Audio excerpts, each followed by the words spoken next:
नमस्कार। राम मंदिर के लिए दुनिया भर से अरबों रुपए का चंदा आ रहा है और इसका इस्तेमाल मंदिर निर्माण के लिए किया जाएगा। लेकिन इस सब के बीच आम आदमी पार्टी और समाजवादी पार्टी ने राम मंदिर निर्माण ट्रस्ट पर भ्रष्टाचार के आरोप लगाए हैं। आम आदमी पार्टी के यूपी प्रभारी संजय सिंह का आरोप है कि ट्रस्ट ने 2 करोड़ की जमीन 18.5 करोड़ में खरीदी। दावा किया है कि दोनों लेन देन 5 मिनट के भीतर किए गए। आरोप यह भी है कि राम मंदिर ट्रस्ट के महासचिव चंपत राय के इशारे पर लेन देन किया गया था।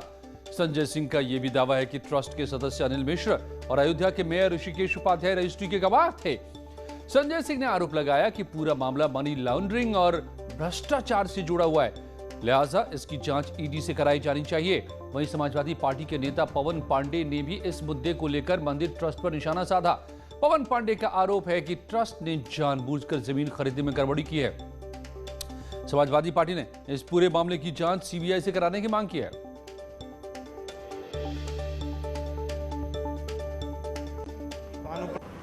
ठीक 5 मिनट बाद ये जो 2 करोड़ में जमीन खरीदी गई, जिसकी मालियत 5 करोड़ 80 लाख है, वो जमीन राम जन्मभूमि ट्रस्ट ने, चंपत राय जी ने 18.5 करोड़ रुपए की खरीद ली और 18.5 करोड़ में 17 करोड़ रुपए आरटीजीएस कर दिया।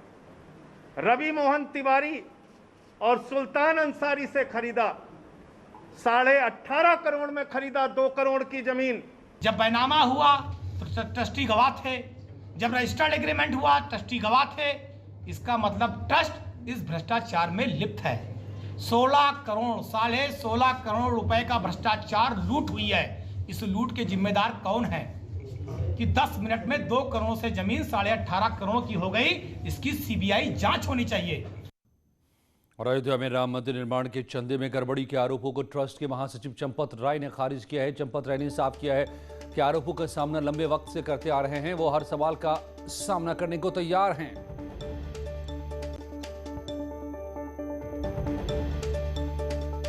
आरोप लगते ही रहते हैं। मैं 100 साल से आरोप ही देख रहे हैं। हम पर महात्मा गांधी की हत्या के आरोप लगे। आरोप से हम चिंता नहीं करते। आप भी चिंता मत करिए, आप खूब लगाइए। You are yes, I accept, I ready, you also, you do it. आप अपना काम करिए, हम अपना काम करेंगे। ट्रस्ट के कुछ में कहना है इस बारे में? नहीं कहना, अभी स्टडी करेंगे। राम मंदिर निर्माण में भ्रष्टाचार के कथित आरोपों पर अयोध्या के संतों ने निष्पक्ष जांच की मांग की है। संतों ने साफ किया है कि अगर कोई दोषी पाया जाता है तो उसके खिलाफ कड़ी कार्रवाई होनी चाहिए और अगर आरोप गलत निकलते हैं तो आरोप लगाने वाले के खिलाफ भी मुकदमा होना चाहिए। जो ट्रस्ट है वो समर्पित है भगवान रामलला के लिए, और समर्पित होने वाला व्यक्ति और ट्रस्टी जो है वो इस प्रकार का कोई भी गलत काम नहीं कर सकता और रामलला के संपत्ति का और रामलला के नाम से। इसलिए मैं यही कहूँगा कि पहले तो जांच हो, यदि ये बात सही है तो उस पर कार्रवाई हो, नहीं है तो जो लोग इस पर आरोप लगाए हैं उनके ऊपर कार्रवाई किया जाए, उनके ऊपर मुकदमा किया जाए, क्योंकि भगवान राम के ऊपर ये अपमान है, भगवान श्री राम के मंदिर का अपमान है। संजय सिंह जी ने वित्तीय अनियमितता को लेकर जो आरोप लगाया है, यह बड़ा आरोप है और मैं मांग करता हूं कि इसकी उच्च स्तरीय जांच हो। इस जांच में जो लोग पाए जाएं उनको बख्शा ना जाए। लेकिन मैं यह भी एक सवाल उठाऊंगा कि अगर संजय सिंह जी, अगर जांच में लोग सही नहीं पाए गए तो आप ऊपर मैं राजू दास 50 करोड़ रुपए का मानहानि का दावा करूंगा। तो अयोध्या में आज श्री राम जन्मभूमि तीर्थ क्षेत्र ट्रस्ट के सदस्यों की बैठक भी हुई।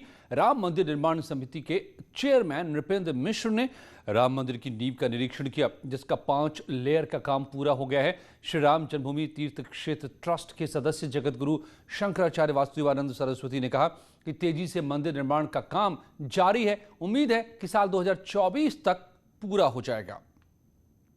अयोध्या में आज राम मंदिर निर्माण समिति की बैठक हुई। बैठक में राम जन्मभूमि तीर्थ क्षेत्र ट्रस्ट के पदाधिकारी शामिल हुए। बैठक से पहले राम मंदिर निर्माण समिति के चेयरमैन नृपेंद्र मिश्र ने राम मंदिर की नींव का निरीक्षण किया। इसके बाद राम जन्मभूमि परिसर में नींव के रॉ मटेरियल को लेकर भी बात की। बैठक खत्म होने के बाद शंकराचार्य वासुदेवानंद सरस्वती ने बताया कि मीटिंग में टाटा कंसल्टेंसी और L&T के इंजीनियर्स के साथ भी निर्माण सामग्री पर चर्चा की गई। उन्होंने कहा कि आशा है कि 2024 तक मंदिर का निर्माण पूरा कर लिया जाएगा। ठीक है, वो डाल रहे हैं, उसको तब डालेंगे ऊपर तक, फिर वहाँ से ऊपर जाकर मंदिर शुरू होगा। अच्छा महाराज, क्या 2024 तक राम मंदिर का निर्माण हो जाएगा, ये टारगेट है अपना? आशा मुझे यही है। सुबह 9:30 बजे भवन निर्माण समिति के चेयरमैन नृपेंद्र मिश्रा आज परिसर पहुंचे थे। सबसे पहले उन्होंने रामलला के दरबार में माथा टेका और उसके बाद राम जन्मभूमि गर्भगृह जो निर्मित है, जो पुराना गर्भगृह है जहां पर बुनियाद भराई काम चल रहा है, उसका निरीक्षण किया। श्री राम जन्मभूमि तीर्थ क्षेत्र ट्रस्ट के पदाधिकारी और कार्यदायी संस्था के अधिकारियों के साथ L&T ऑफिस विश्वामित्र आश्रम में भी उन्होंने बैठक की। करीब 3 घंटे ये बैठक चली और बैठक में कई अहम बिंदुओं पर चर्चा हुई। प्रताप, पीएम मोदी ने सीएम योगी की तारीफ की है। एड्रर लाइन प्रोजेक्ट को लेकर के सराहा है। पीएम ने योगी की तारीफ की में ट्वीट की है। एड्रर लाइन प्रोजेक्ट अच्छी पहल, पीएम ने कहा है। एड्रर लाइन प्रोजेक्ट सीएम योगी ने राज्य के बेसहारा बुजुर्गों की मदद के लिए लॉन्च किया है। कोरोना काल में राज्य के जरूरतमंद बुजुर्गों के लिए ये योजना काफी मददगार साबित हो रही है। मुख्यमंत्री योगी आदित्यनाथ के निर्देश पर सभी 75 जिलों में बेसहारा बुजुर्गों को स्वास्थ्य सेवाएं मुहैया कराई जा रही है।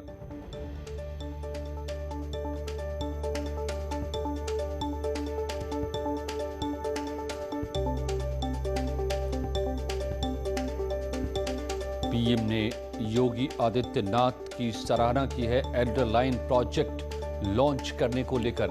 यह एड्रर लाइन में दरअसल एक बुजुर्गों की मदद के लिए हेल्पलाइन जारी किया गया है और इसी को लेकर प्राइम मिनिस्टर ने तारीफ की है सीएम योगी की। यह हेल्पलाइन नंबर है 14567।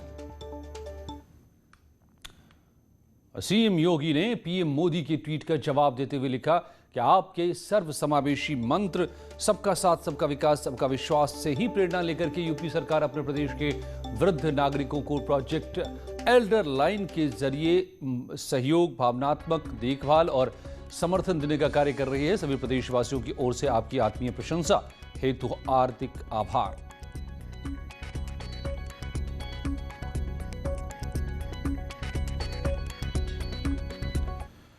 प्रतापगढ़ से बड़ी खबर है। लालगंज कोतवाली के असराही गांव में अवैध असलाह फैक्ट्री का पुलिस ने भांडाफोड़ किया। मुख्य तस्कर समेत 6 बदमाश गिरफ्तार किए गए हैं। इनके पास कब्जे से 2 पिस्टल, 2 रिवॉल्वर, 2 अधबने तमंचे और असलहे बनाने के उपकरण बरामद किए गए हैं। बबलू अंसारी नाम के तस्कर के घर में 2 सालों से अवैध हथियार बनाने का खेल चल रहा था। एटीएस की सूचना पर प्रतापगढ़ के प्रभारी एसपी ने छापेमारी की।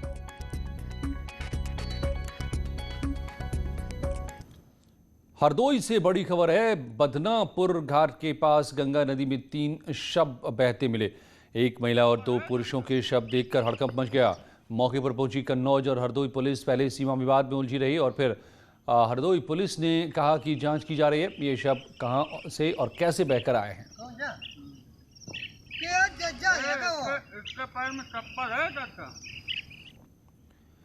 और सुल्तानपुर में शादी समारोह का एक वीडियो वायरल हो रहा है जिसमें एक युवक दूल्हा दुल्हन के सामने पिस्टल से फायरिंग कर रहा है। युवक का ये वीडियो सोशल मीडिया पर वायरल हो रहा है। इसके बाद पुलिस ने जांच के बाद कार्रवाई की बात कही है। बताया जा रहा है कि वीडियो कादीपुर इलाके के लक्ष्मणपुर गांव का है। वीडियो कुछ दिन पुराना बताया जा रहा है।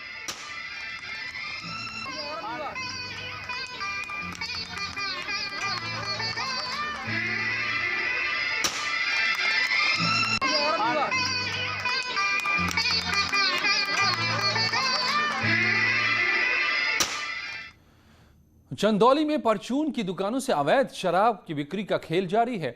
सकलडीहा क्षेत्र के कुछमन बाजार में देशी शराब ठेके के बगल में परचून की दुकान से 24 घंटे देशी शराब मनमाने रेट पर बेची जा रही है। शराब खरीदने वालों ने इन आरोपों की पुष्टि की है। ये केवल कुछमन बाजार का ही हाल नहीं बल्कि जनपद में कई जगह इस तरह से अवैध शराब की बिक्री चल रही है। आरोप है कि आबकारी विभाग की मिलीभगत से यह चल रहा है। आबकारी अधिकारी इसकी जानकारी होने से इनकार कर रहे हैं। 10 का दे देला, 45 रुपया वाला 35 ना बचा। बुलंदशहर के रोनी सलोनी गांव में मुकेश नाम के शख्स की मौत हो गई। परिजनों का आरोप है कि दिल्ली पुलिस में दारोगा हरपाल आज शराब लेकर आया था। दोनों ने मिलकर पी और ज्यादा शराब पीने से मुकेश की मौत हो गई, जिसके बाद हरपाल बिना बताए घर से दिल्ली चला गया। पुलिस ने हरपाल के घर से मुकेश का शव बरामद किया। पुलिस जांच के बाद कार्रवाई की बात कह रही है। सुबह ही यहाँ गांव में आए थे और नशे के आदी हैं। मृतक मुकेश को भी नशे का आदी बताया गया। दोनों लोगों ने घर पे ही शराब पी।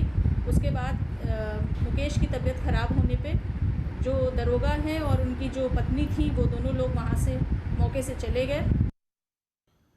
वैक्सीनेशन को बढ़ावा देने के लिए दिल्ली के एक रेस्टोरेंट की अनोखी पहल शुरू की है। वैक्सीन सर्टिफिकेट दिखाने पर रेस्टोरेंट के खाने पर 20% का डिस्काउंट मिलेगा।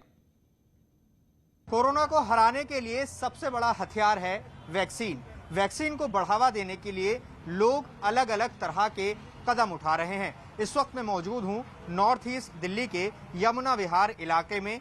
यहां पर एक रेस्टोरेंट है जायका दिल्ली, जिसने एक अनोखी पहल की है।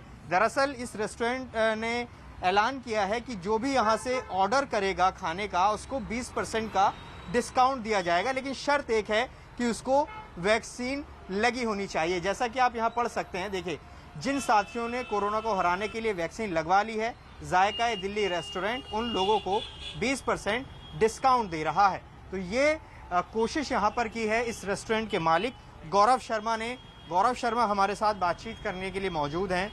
गौरव, 20% का आप डिस्काउंट दे रहे हैं, ये आइडिया आपके मन में क्यों आया और इससे कितना लोगों को फ़ायदा हो रहा है, आपको कितना नुकसान, अलग से बर्डन आप पर पड़ेगा, आपने ये नहीं पूछा?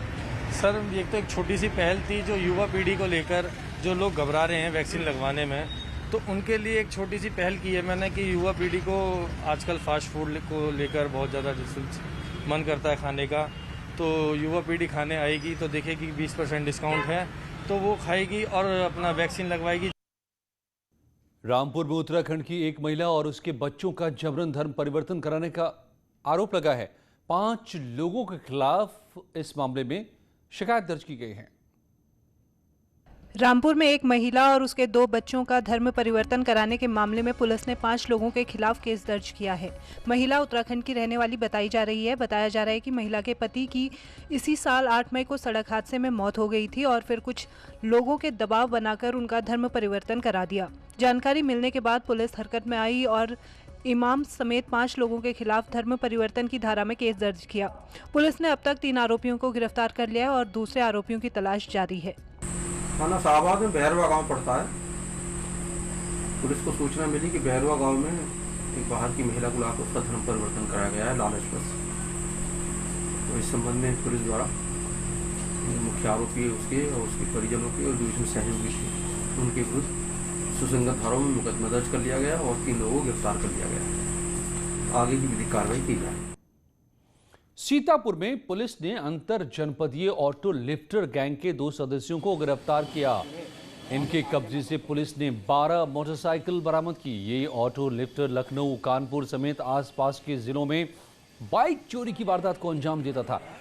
दोनों शातिर बदमाशों में 20 से ज्यादा मुकदमे इन पर दर्ज हैं। जो पुराने पूछताछ किया गया उसमें इनके द्वारा बताया गया कि इनका एक सक्रिय गैंग है। इनके गैंग के सदस्य खीरी में, हरदोई में, लखनऊ में विभिन्न स्थानों पर हैं। ये गाड़ियां चोरी करते हैं और अपने गैंग के सदस्यों के माध्यम से इसको बिकवाते हैं। जो गाड़ियां बिक नहीं पाती हैं उसको या तो ये number plate, chassis number, engine number को चेंज कर देते हैं और उसको खपाने का प्रयास करते हैं या उसको कटवा के उनके टुकड़ों को बेच दिया जाता है। इस प्रकार थाना कोतवाली नगर पुलिस द्वारा एक बड़ी सफलता प्राप्त की गई है।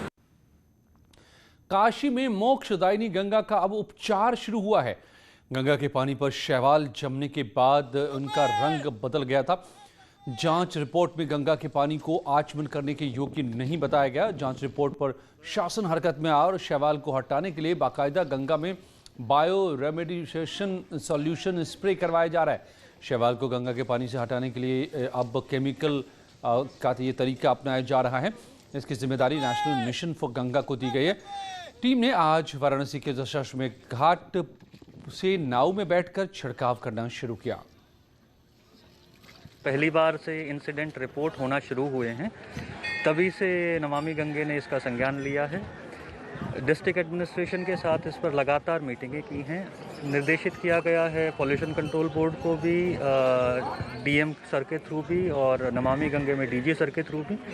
तो वो चीज़ों पर लगातार एनएमसीजी की और डिस्ट्रिक्ट एडमिनिस्ट्रेशन का समन्वय बना हुआ है, लगातार कोऑर्डिनेशन में इसमें काम हो रहा है।